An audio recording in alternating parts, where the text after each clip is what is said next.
va terminer, Bernard, par la Fnac, le géant culturel et de l'électronique grand public qui termine mieux l'année qu'il ne l'a démarré.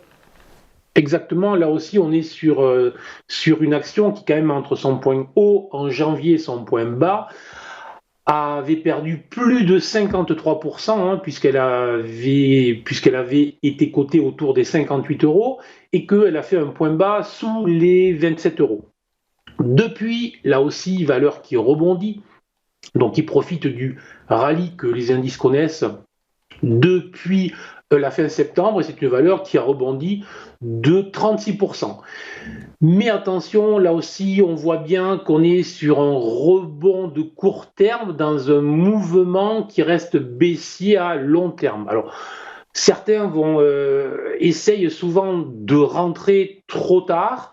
Là, on voit bien que la valeur va très vite rencontrer des niveaux de résistance et situés autour des 39 euros, entre 38,8 et 39,5 euros. Là aussi, la probabilité que ces niveaux soient franchis rapidement est extrêmement faible. Donc, il faut prendre acte que le rebond qui a eu lieu est très beau, mais que sur les prochaines journées, la probabilité, c'est au mieux une latéralisation autour des niveaux actuels et plus que probablement un repli, et un repli qui pourrait aller chercher les 32 euros, donc une baisse de 7 à 10% dans les prochaines journées ou les prochaines semaines.